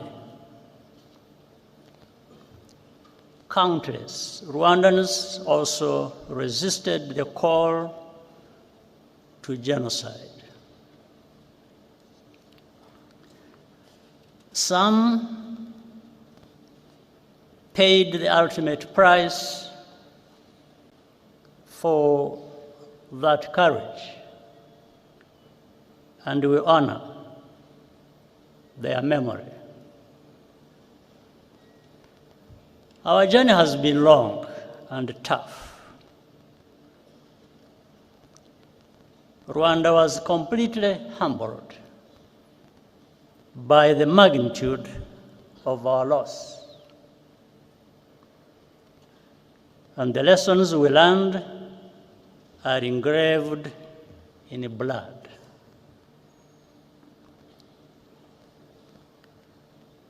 But the tremendous progress of our country is plain to see and it is a result of the choices we made together to resurrect our nation. The foundation of everything is unity. That was the first choice, to believe in the idea of a reunited Rwanda and live accordingly. The second choice was to reverse the arrow of accountability, which used to point outwards beyond our borders. Now, we are accountable to each other, above all. Most importantly, we chose to think beyond the horizon of tragedy and become a people with a future. Today, we also feel a particular gratitude to all the friends and representatives here with us from around the world. We are deeply honored by your presence alongside us on this very heavy day.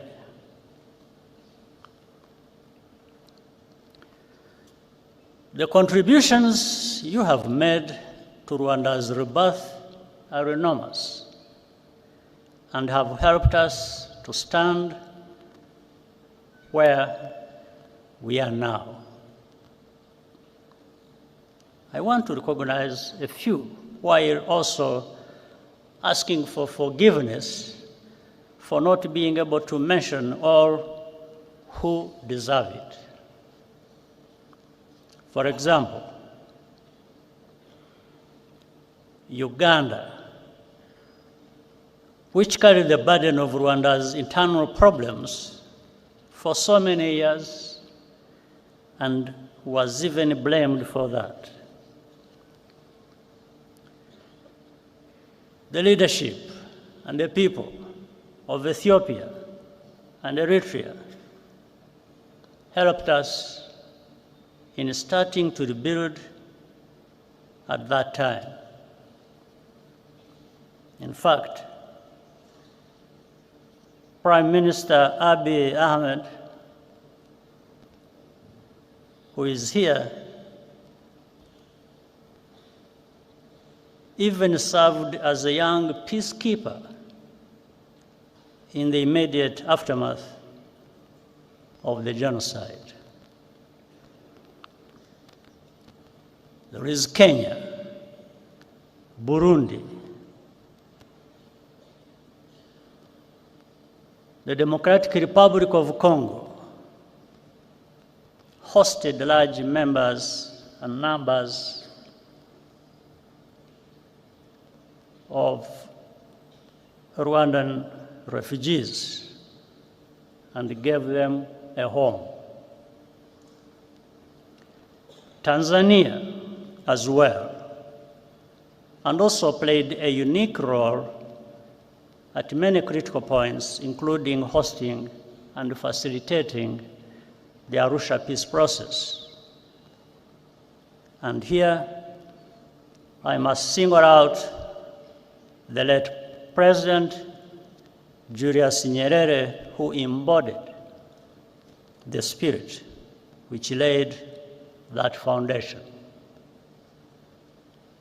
The Republic of Congo has been a productive partner in rebuilding and more. Many of the countries represented here today also sent their sons and daughters to serve as peacekeepers in Rwanda. Those soldiers did not fail Rwanda. It was the international community which failed all of us, whether from contempt or cowardice. Among those here with us today, I salute the widow and daughter of the late Captain Mbaye Diagne of Senegal, who died a hero as he rescued many Rwandans from death. At the United Nations Security Council in 1994, moral clarity came from Nigeria, the Czech Republic, and even as far away as New Zealand. Their ambassadors had the courage to call the genocide by its rightful name and resist political pressure from more powerful countries to hide the truth. Ambassador Ibrahim Gambari of Nigeria and Czech Ambassador Karol Kovenda are here with us today, and we applaud you.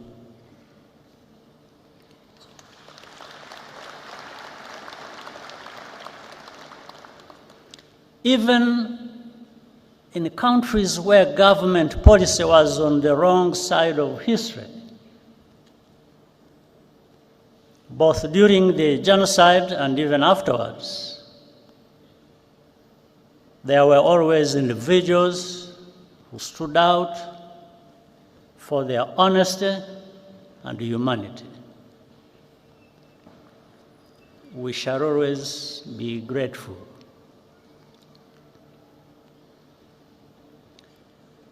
We also appreciate the tangible support we have received from partners beyond our continent over the past 30 years.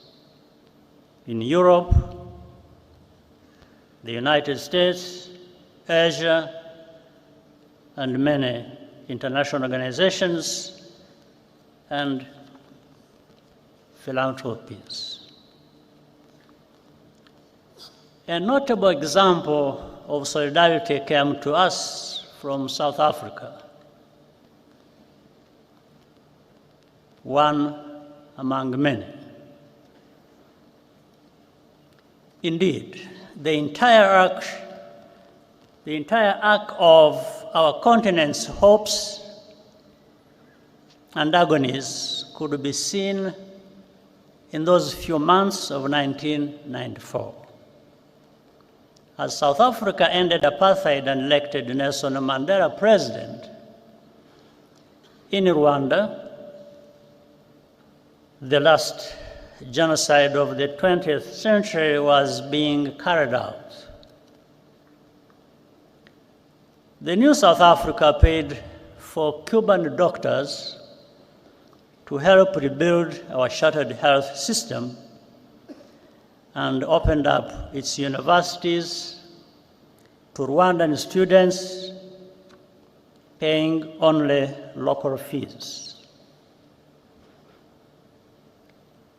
Among the hundreds of students who benefited from South Africa's generosity, some were orphaned survivors, others were the children of perpetrators, and many were neither. Most have gone on to become leaders in our country in different fields. Today, they live a completely new life. What lessons have really been learned about the nature of genocide and the value of life? I want to share a personal story, which I usually keep to myself.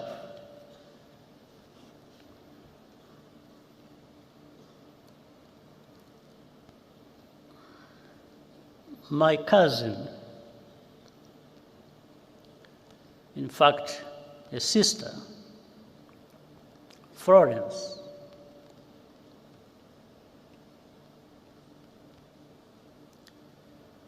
worked for the United Nations Development Program in Rwanda for more than 15 years. After the genocide started, she was trapped in her house near the Camp Kigali Army Barracks with her niece and other children and neighbors, around a dozen people in total.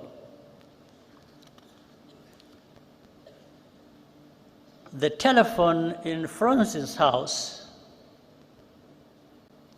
still worked, and I called her several times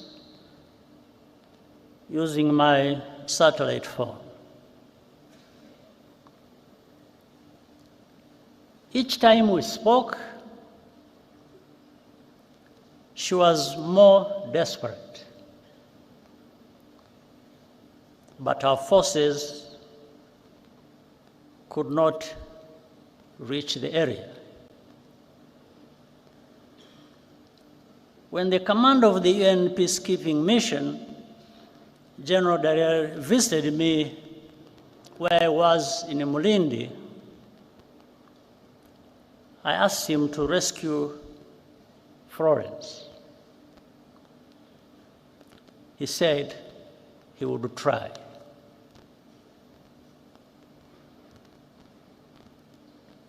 The last time I talked to her,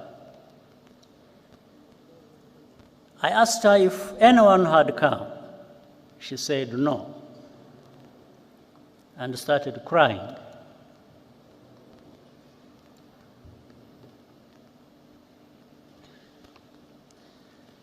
Then she said, "Paul, you should stop trying to save us. We don't want to live anymore anyway."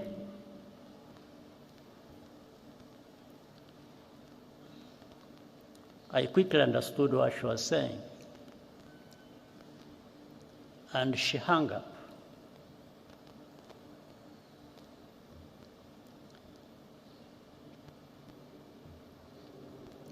At that time, I had a very strong heart,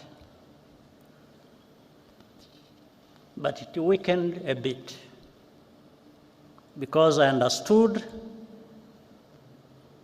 what she was trying to tell me.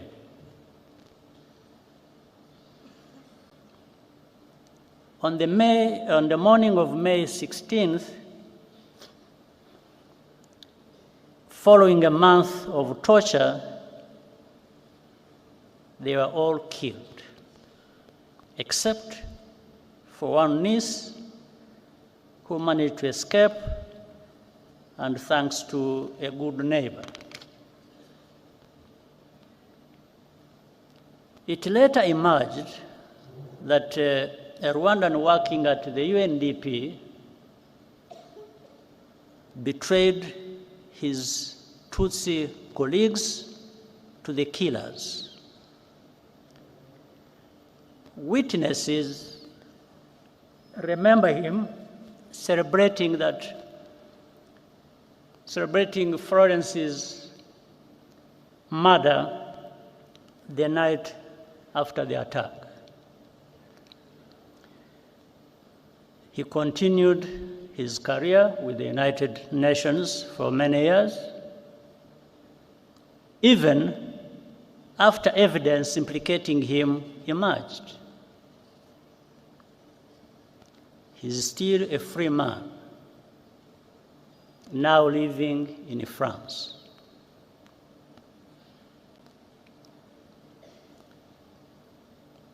I asked General Dallaire what happened. He said that his soldiers encountered a militia roadblock near the house, and so they turned back just like that. Meanwhile, he conveyed to me an order from the United States ambassador to protect diplomats and foreign civilians evacuating from or by road to Burundi from attack by the militias. These two things happened same time. I do not need to be instructed to do something that goes without saying. That's what I was going to do.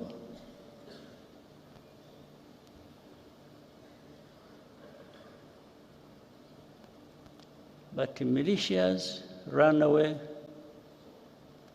or rather peacekeepers ran away from militias, were manning a roadblock.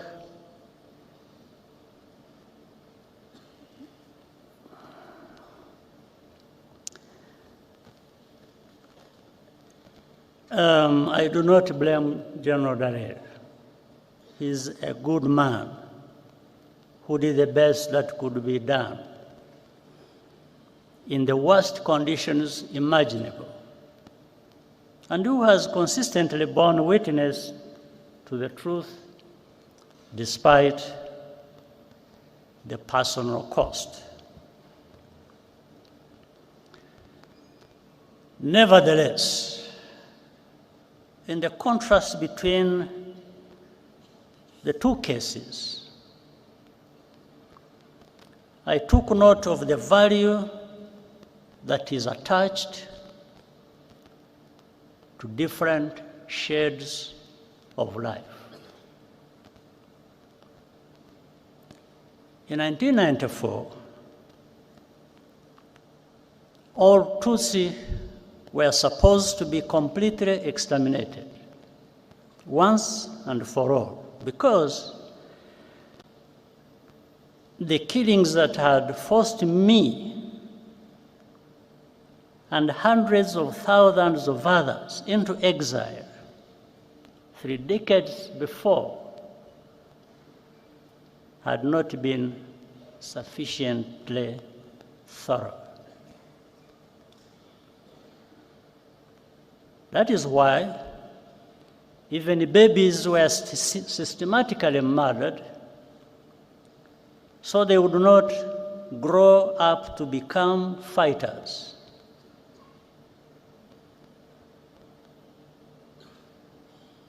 Rwandans will never understand why any country would remain intentionally vague about who was targeted in the genocide. I don't understand it. Such ambiguity is in fact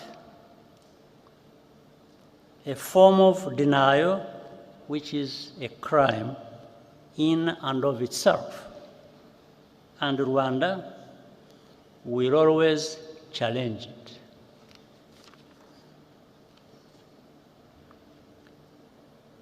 When the genocidal forces fled to Zaire, now the Democratic Republic of Congo, in July 1994, with the support of the external backers, they vowed to reorganize and return to complete the genocide. They conducted hundreds of cross-border terrorist attacks inside Rwanda over the next 5 years, targeting not only survivors, but also other Rwandans who had refused to go into exile, claiming thousands more lives. The remnants of those forces are still in eastern Congo today, where they enjoy state support in full view of the United Nations peacekeepers,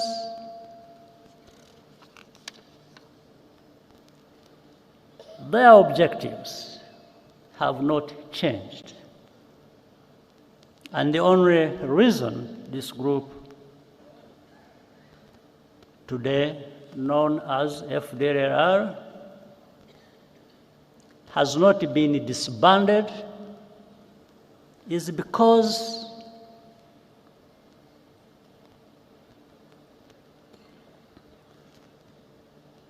their continued existence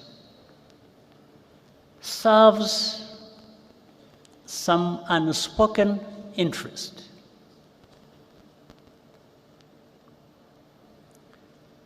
As a result, hundreds of thousands of Congolese Tutsi refugees live here in our country, in Rwanda, and beyond, completely forgotten, and no program of action for their safe return. Have we really learned any lessons?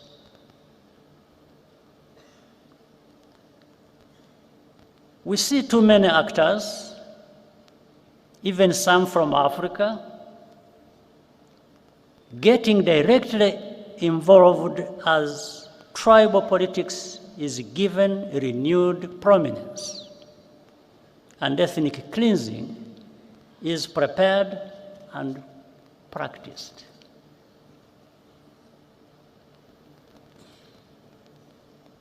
What has happened to us? Is this the Africa we want to live in? Is this the kind of world we want?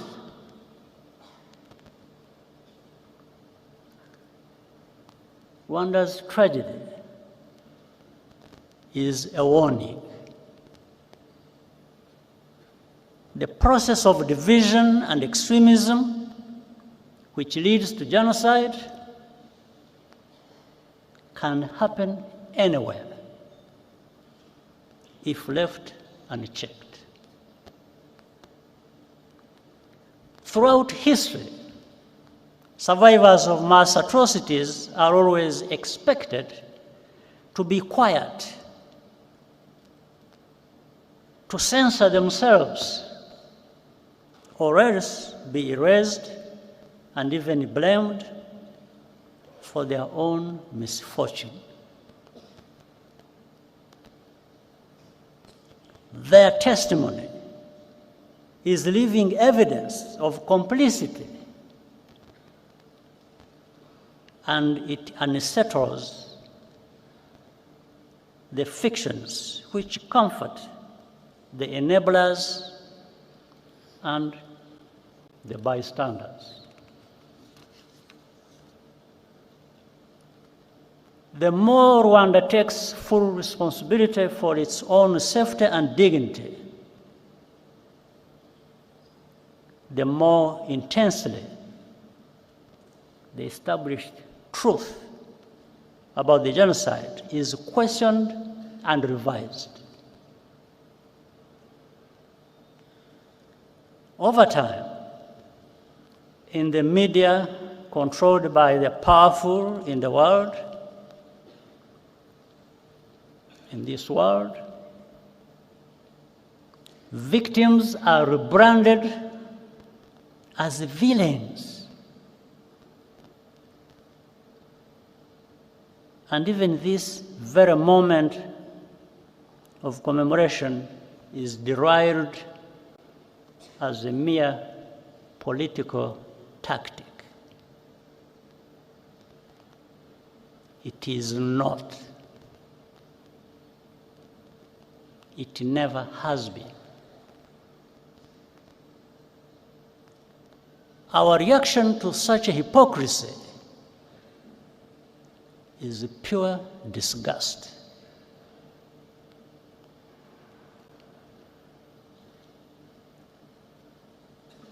We commemorate because those lives mattered to us. Rwandans cannot afford to be indifferent to root causes of genocide. We will always pay maximum attention, even if we are alone.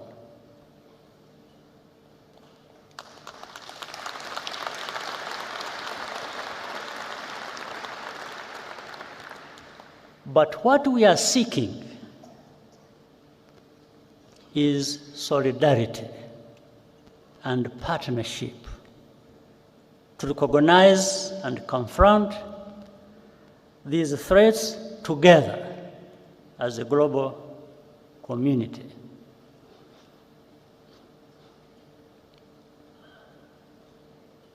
I will tell you another story. One night, in the later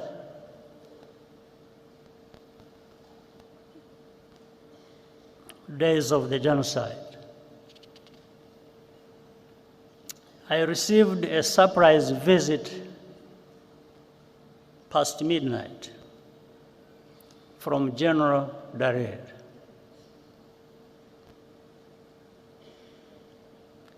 He brought a written message of which I still have a copy from the French general commanding the force that France had just deployed in the western part of our country. That operation took place.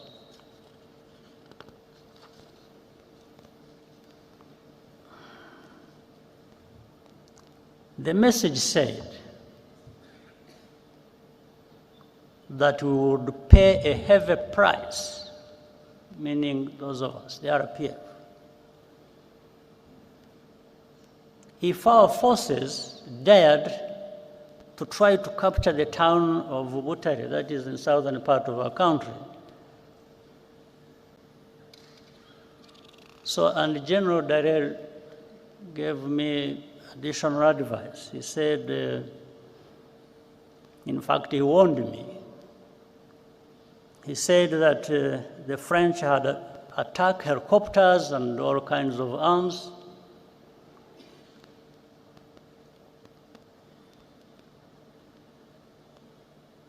Every kind of heavy weapon you can imagine. And therefore, we are prepared to use them against us if we did not comply.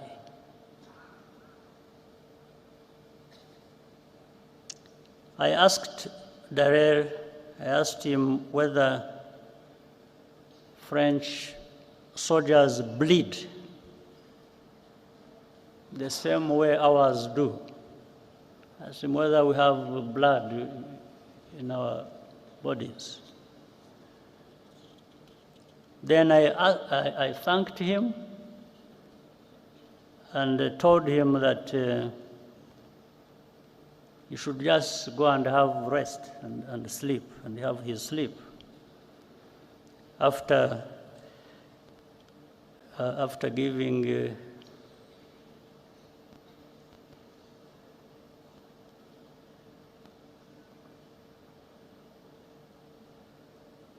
after informing the French that our response would follow, and it did.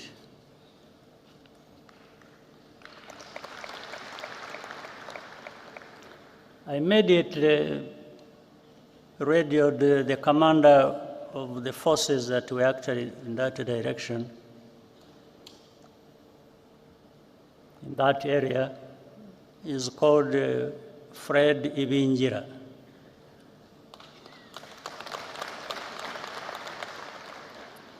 And told him to get ready to move and move to fight. We took Butare, which we were being warned not to enter.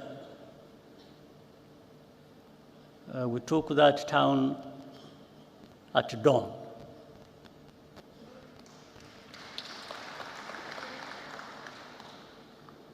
Within weeks, the entire country had been secured.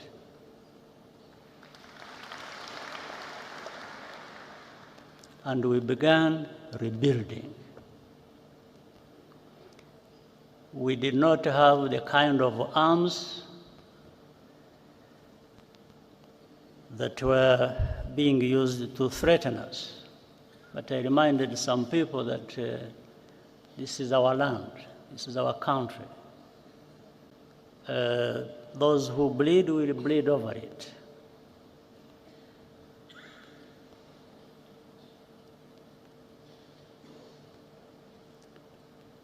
We had lost all fear. Each challenge or indignity just made us stronger. After the genocide, we faced the puzzle of how to prevent it from recurring. There were three broad lessons we learned as a result of our experience. First, only we as Rwandans and Africans can give full value to our lives.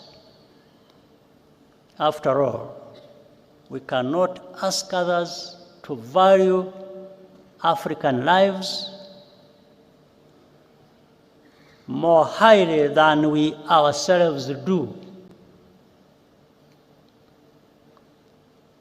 That is the root of our duty to preserve memory and tell our history as we lived it. Second,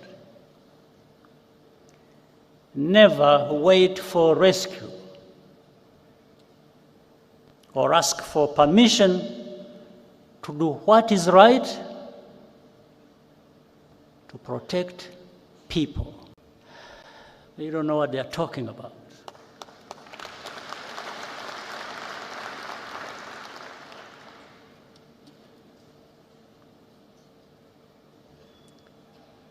But in any case, that's why Rwanda participates proudly in peacekeeping operations today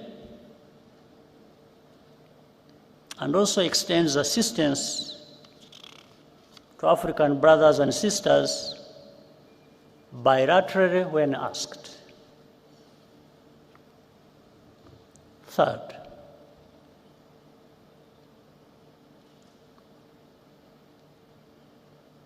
stand firm against the politics of ethnic populism in any form.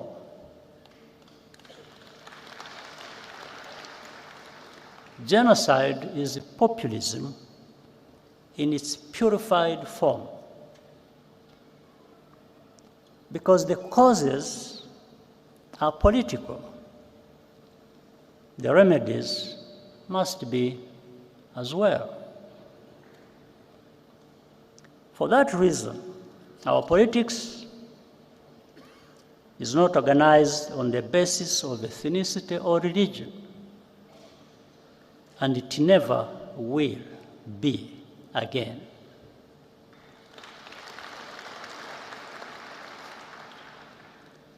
The life of my generation has been a recurring cycle of genocidal violence in 30-year intervals. From the early 1960s to 1994, to the signs we see in our region today in 2024. Only a new generation of young people have the ability to renew and redeem a nation after genocide. Our job was to provide the space and the tools for them to break the cycle. And they have.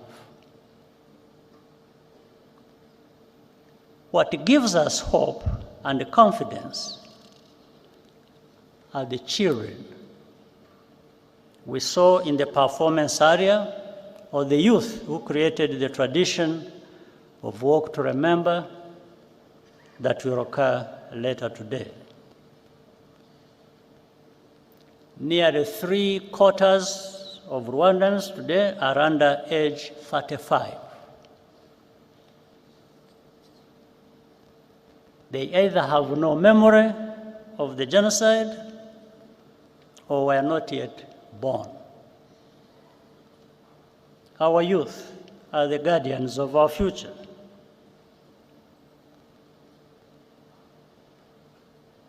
And the foundation of our unity, with a mindset that is totally different from the generation before. Today, it is all Rwandans who have conquered fear. Nothing can be worse than what we have already experienced. This is a nation of 14 million people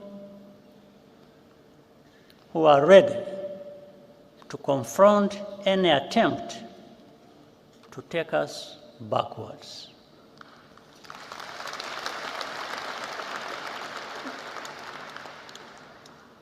The Rwandan story shows how much power human beings have within them.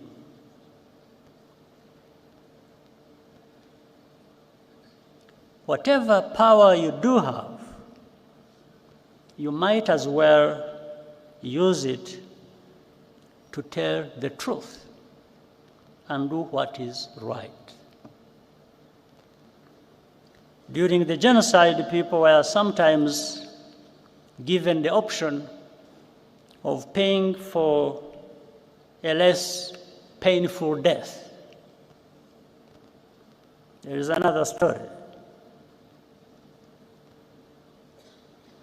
I learned about at the time, which always sticks in my mind, about a woman at a roadblock in her final moments. She left us a lesson that even every African should live by. Every African should live by this lesson. When asked by the killers how she wanted to die, she looked them in the eye and spit in their face.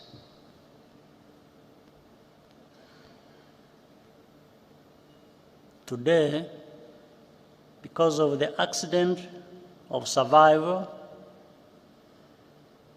our only choice is what life we want to live.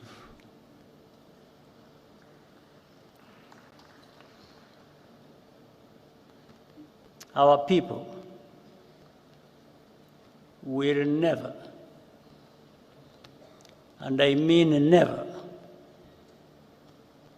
be left for dead again.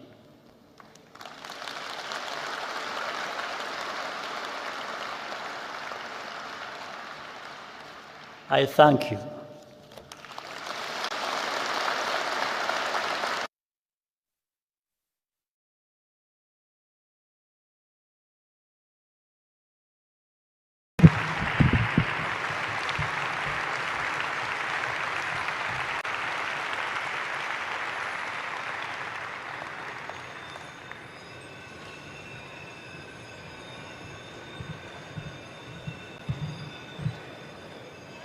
Your Excellency, thank you very much for these words of truth and reminding us that we will always stand up against primitive politics.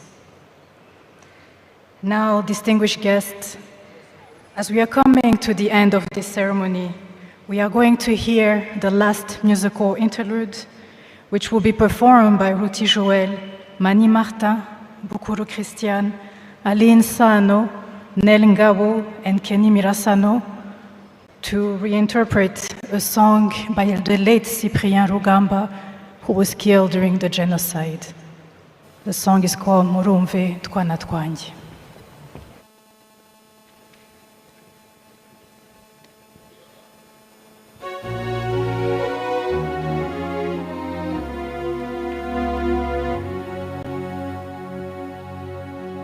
Murumve twana twanjye n'abarazurukundo, murarugira intego mwese aho mujya hose, rubabe rumutango mwizo rubara ngarama nkari nijoro.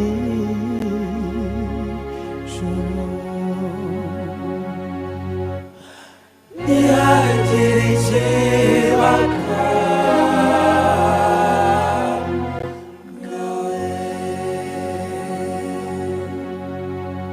muzabona ibibagora bizakagutambamira urwo rukundo, murabe maso hatagira umwanzu bacamo icyanzu, murakomeze mutwaze ntabwo nzabahana, nzagumana namwe nsimbura ibibarwanya, wa mwanzi w'icyatwa ubagarura mu cyaha nzamukubita ijanja mwimure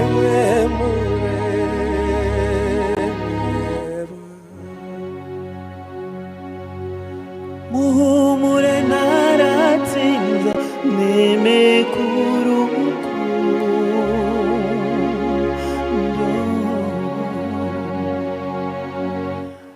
ntihagire ikibaka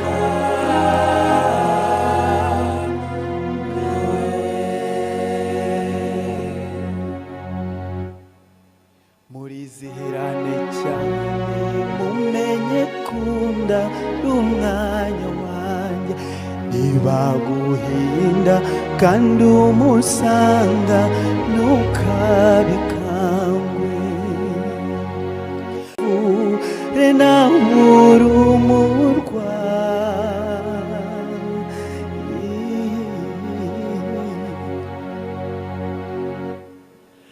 muhumure naratsinze nimekuruku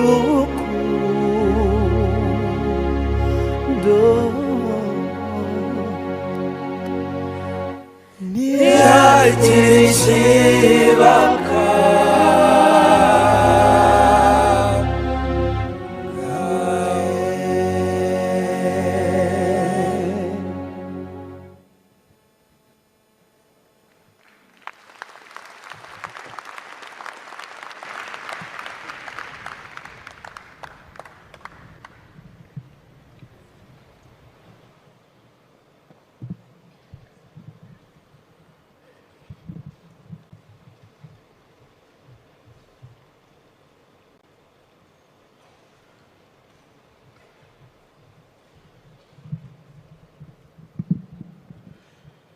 abahanzi barakoze, reka twongere tubashimira abaririmbye bose kubera ko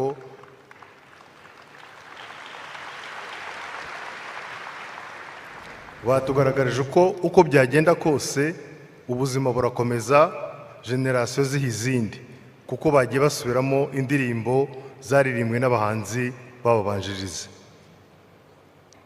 Nyakubahwa Perezida wa Repubulika na Madamu, banyacyubahiro, bashyitsi baheri mwateraniye hano, banyarwanda banyarwandakazi, namwe mwese mwadukukiraga hirya no hino, twongeye kubashimira kuba twabanye muri uyu muhango watangije icyumweru cy'icyunamo twibuka ku nshuro ya 30 Jenoside yakorewe Abatutsi. Nk'uko bisanzwe, ibikorwa byo kwibuka bizakomeza mu gihe cy'iminsi 100. Dukomeze rero kuba hafi abarokotse Jenoside yakorewe Abatutsi, dukomeze kwibuka twiyubaka. Mwakoze, murakarama. Excellencies, distinguished guests, we have come to the end of the ceremony. We thank you all for being with us and for standing by us on this important occasion as we honor those we lost, those who survived, those who saved lives, and those who fought and continue to fight for the country we have today. As we close this ceremony, marking the start of the 30th commemoration, we please ask that we continue to remember, unite, and renew. Please remain in your place as the heads of states and delegated officials depart.